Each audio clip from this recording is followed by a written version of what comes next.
All right, guys, let's go. Okay. So this guy's name is Jeffrey. I can't say his last name. I'm not even going to try. I'll butcher the fuck out of it. But this video is what to do if she says she wants a break. So this one was sent in to me. Well, this guy was sent it to me, and I just went to his most popular video and said, let's react to this. So let's take a look and see what he has to say. It's at 1.25 times the speed. So if it's a bit sped up, that's why. But it saves a bit of time. So let's go. Hey everyone, Jeffrey here.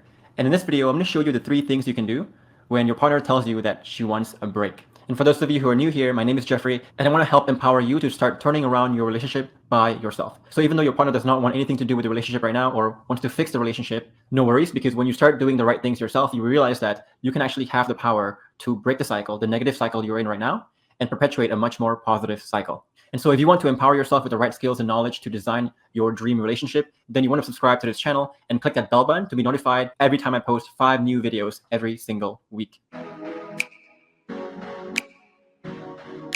And the word "she wants a break," that's a very, very common thing in my practice. And a lot of people face this issue, especially when the relationship has been struggling for a very, very long time. And so let me just point that out. Struggling for a very, very long time.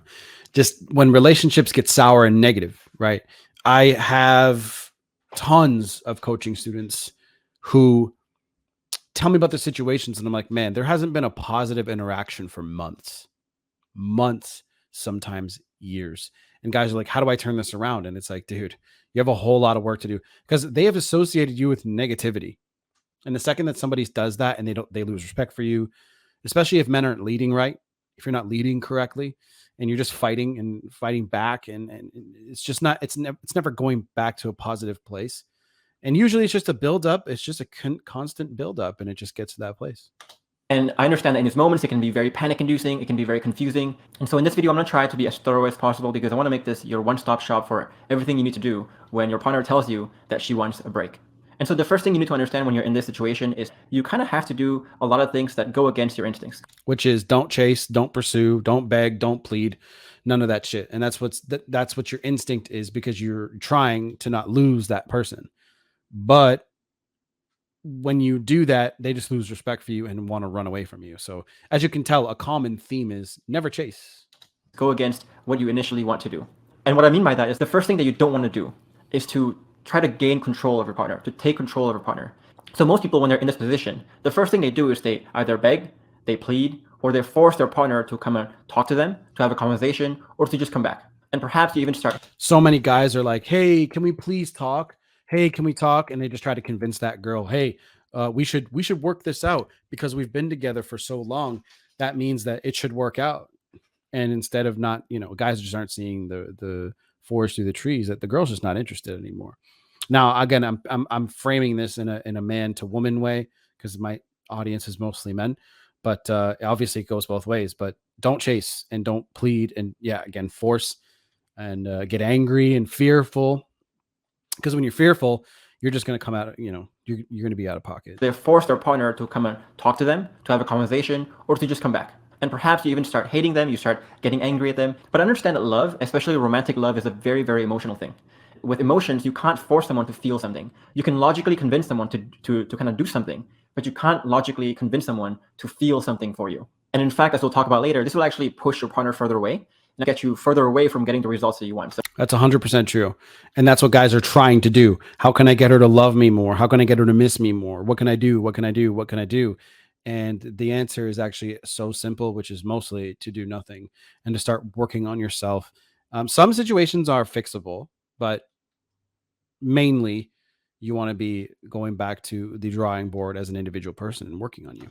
So the last thing you want to do is to beg, plead, force, or get angry or react in a bad way when your partner tells you that she wants a break. So you're going to feel all these emotions. I get it. We're all humans after all. You can feel them. Let yourself feel them, but don't act on it. So for now, just give them the space that they want. No texting, no calling, no contact whatsoever. Just give them the space that they want. And that is really the best thing you can do. And the number one question I get is, what if I give her space and she ends up leaving or she ends up deciding that she wants to leave? You have 2 options here. First option is you give them the space. Second option is you don't give them the space and you kind of pull them in and force them to have a conversation with you or to stay in the relationship. Now, let me explain to you why the second choice can actually backfire on you, and why this first choice is really the best choice that you have and the best shot you have in recovering this relationship. To understand why begging or pleading or reacting in a bad way can be really, really damaging at this point, let's understand why she wants to take a break in the first place. Let's understand what went through her mind. What was the sequence of events that led her to decide, I want to break? So it always begins with some conflict or some difference that happens in your relationship. And whenever your partner brings up these conflicts or differences, it almost always starts with you reacting badly in some way. So maybe you get impatient. Maybe you get angry. Maybe through your responses, you fail to show that you really understood what she was facing. Or maybe that whenever she brings up a conflict, you never come to any good resolution about it. Instead, it always ends badly. So it always ends in some argument. It ends in, you having the silent treatment for days or weeks. And that's just too much negativity, right? Like, positive emotions need to outweigh the amount of negative emotions in the relationship. There's going to be negativity, like, to a degree, but you want to have that ratio like down, and she should be thinking about you like in a sense of, I can't wait to see him because he makes me feel so good, right? And of course, look, as an individual man, I know you guys are going through shit. Shit is stressful and tough today, and things are difficult, and I get that. But you have, and if you want your relationships to work out, you have to have a, be working on yourself individually, but you have to also be able to make your woman feel good too. On end. And if this cycle just keeps happening, then what happens is the number one ingredient, which is emotional safety, gets destroyed. And your partner begins to learn that, whenever there's a gripe, whenever she's unhappy about something in the relationship, it might be better to just keep it to themselves than talk to you, because when they talk to you, it will never ever end. Right. And then they can't connect with you anymore. Well, and so over time, she'll start to bring up things to you, all the gripes, all the pent up stuff, all the conflict she has in the relationship. She'll bring it up less and less and less. Now, it doesn't mean that she's not feeling those things. She's still feeling those things deep down, but she's just not expressing it. And if she does express them to you, then she will express it in a very, very explosive way. So maybe she gets really defensive and gets really angry. She is very quick to storm off and walk off, or very quick to say very mean things to you. Because when there's so much stuff that is pent up, it will never come out in gentle streams. It will always come out in this explosion, because there's just so much stuff that is brewing underneath there. And most likely, whenever she reacts this way, you're also going to react badly as well. And so this perpetuates the negative cycle over and over again. And as the cycle continues, over time, a lot of bitterness grows. And along with bitterness, a lot of hopelessness. Resentment, just huge resentment, right? And then they're like, man, this relationship's never going to work out. Why am I with this guy? It happens every time. So whenever I'm dealing with someone who says that they want to break, what they're really saying is this, that they want to save the relationship. They want to get the loving feelings back. They want the relationship to be happy again. But the thing is, they also know that for it to be happy, they need to resolve all these differences. They need to resolve all this pent up shit that they're feeling. And so they're stuck in a very hopeless place here. I don't know if I would say that they want to do that, but they just, for me, whenever I went through that, whenever I wanted a break from the relationship, I was just tired of the negativity. I never really cared about, I never asked anybody for a break, but whenever like a relationship got that sour, I was like, I just want to I want to get away from the negativity and just go and have fun. That's what I cared about. So I don't know if they want to save the relationship. That's really not what's going through their mind, I don't think. But I think that they want to just get the fuck away from all the bullshit. Okay, I feel all these things that are really preventing me from loving this relationship and loving my partner, because I have so much baggage inside me. But every time I want to bring it up, it will never end well. But if I don't bring it up, then it will never be solved. So either way they go, they feel hopeless. And this can feel very overwhelming. And it usually is the reason why people say, I want to break, because they feel hopeless. And so if you understand this, if you understand that the reason why your partner wants to break is because she feels hopeless, if you force her, if you pull her arm right now, all it tells her, it will confirm in your partner that you're just very impatient. You don't have very good emotional self-control. You're selfish, because when you force someone to stay, you're not doing it for her, you're doing it for yourself. So that's a very selfish thing to do. And the fourth thing is that you don't understand why she's feeling that way.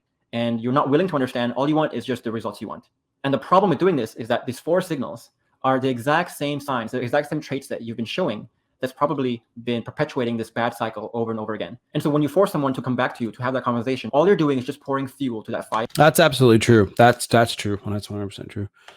And making her even feel more hopeless and adding on to that bitterness over time.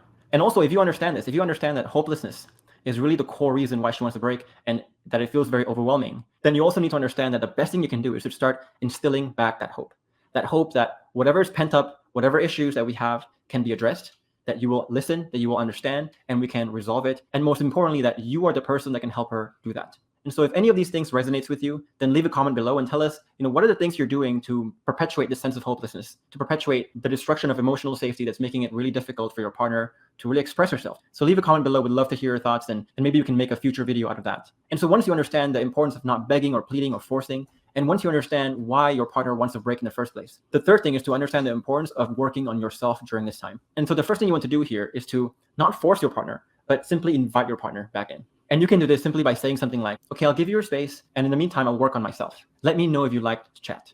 And all this does is show your partner that you're not trying to be controlling, you're not trying to be selfish, that you're reacting in a way that she's not very used to, probably. And the second thing you're doing is you're opening the door. So imagine, your relationship is a house, and all you're doing is just opening the door. That you're saying to your partner, hey, whenever you're ready, you can come in anytime.